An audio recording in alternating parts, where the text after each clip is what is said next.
Hello and welcome to Economy Markets TV. I'm your host, Dave Okenquist, the Senior Research Analyst here at Dent. Joining me, of course, is the man himself, Mr. Harry Dent. Harry, how are you? Good, Dave.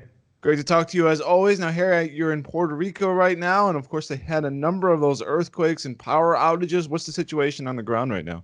Yeah, I moved here. They have the worst hurricane in 90 years and now the worst earthquake in 102 years at 6.4. The last one in 1918 was 7.3. But hey, compared to California, where I lived for 22 years, this is a piece of cake. Electricity's out for a few days, and they got permanent damage to their bigger plant, which they'll have to deal with. But this is nothing anywhere near like Maria. Good. The Well, hopefully, everybody makes a speedy recovery and everything gets fixed up, and no more earthquakes, Harry. All right, Harry. Let's turn our attention to the economy and the markets. I want to get your take on what you're seeing in stocks right now, and also something that seems to be flying under the radar a bit, but now is getting a lot more attention, which is the Fed's repo actions and buying of Treasury bills, which is totaling over 400 billion when they began doing this in September. So tell me about stocks and tell me what's going on with the Fed. Yeah, this is a big deal. This repo thing, oh, it's just a short-term crisis. The Fed's just helping out the banking system a little bit. No, this is $422 billion in the last 2.5 months now. Yeah. They're not buying T-bills. They've stopped buying those, but they're still buying all the repo agreements that the larger banks don't. Here's what I think happened here, Dave, and I've said this in past articles. I mean, the larger banks just stopped funding these repos, wanted to play it safe, probably saw some risk, but I think it also may be is weird as they're also almost forcing the Fed to counter their tapering policy. So they Mm-hmm. put 422 in. That's most of what they tapered over the last couple of years. And so now we got this massive stimulus. QE was 60 billion a month at peak. This has been running more like 190 billion a month, even though they're tapering a bit. But note, the same thing happened with Y2K coming into the top of the last tech bubble in early 2000. Y2K was seen as, oh, might have problems and need liquidity. They pumped in 150 billion suddenly. And then when they stopped, stock markets crashed 41%. The tech stocks crashed 41% a few months later. So, and of course, crashed much more. So I see something similar here. That we've been in these two scenarios for stocks, and this is important because we've been trying to break out of this megaphone pattern, which would suggest a bigger downturn before we go back up and make a final run. Or we break out. No, we just go and have that blow off top. Well, we're right at the top of every measure we can get this at 29,000, where the markets look to open on Friday. This is just before the open, this recording. So we're right at that point. If we break much higher, it's just, we're going to probably go right up to NASDAQ 10,000 in early months, and we may see a top here or the beginning of a top sooner than later. So this is important. Now, Iran was the other thing we discussed in the last week. Iran, gets their general taken out. That's like an act of war. But I commented, hey, they already got a victory nobody expected. Iraq voted to kick U.S. out of Iraq, which is a huge win for Iran. So I thought, why doesn't Iran just take the victory, give a light punch, and just kind of be quiet? Well, that's what they did. They sent big missiles to look like big attack, and they didn't hit anything. That's impossible. I'm with the group that said they missed on purpose. Yeah. Iran blinked.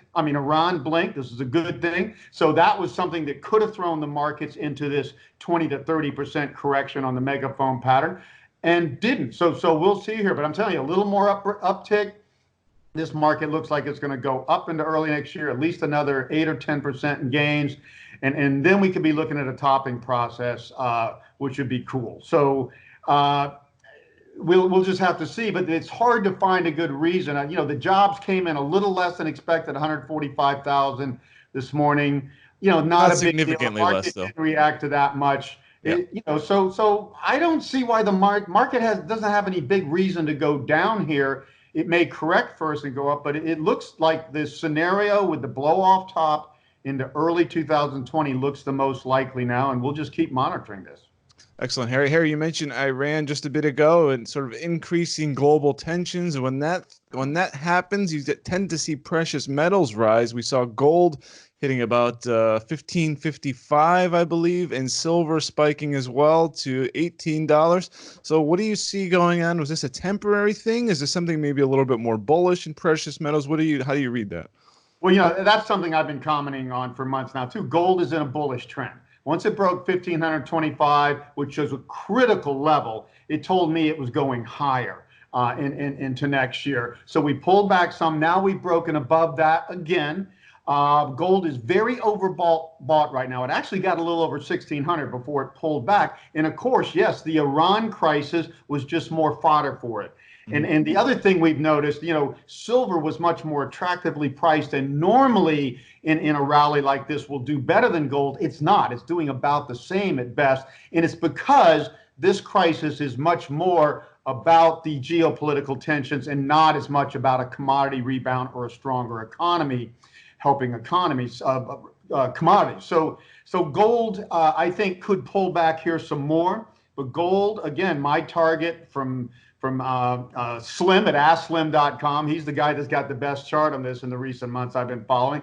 His target's 1720. My maximum target's 1800. So right in there is a good range to shoot for, and that could go well into next year. And remember, in the 2008 crisis, gold rallied in the first half year of that crisis, that recession, before it crashed into the second half of 2008. I think a similar thing here. Stocks could start to peak in 2020 and have more volatility. Gold could go up at first, benefiting from that volatility, but when the real downturn and deflation sets in, gold will go running for mommy again. So again, you got gold, hold it.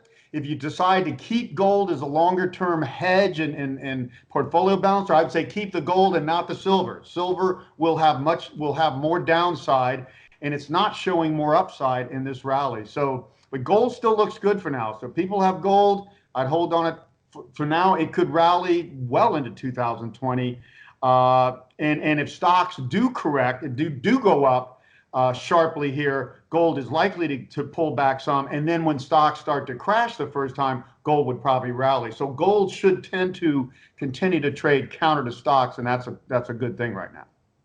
Harry, thank you so much for joining me. I know you'd love to hear any comments or questions we can get from our viewers, so please send those to tv@economyandmarkets.com. For Harry Dent, I'm Dave Oakenquist, and this has been Economy and Markets TV.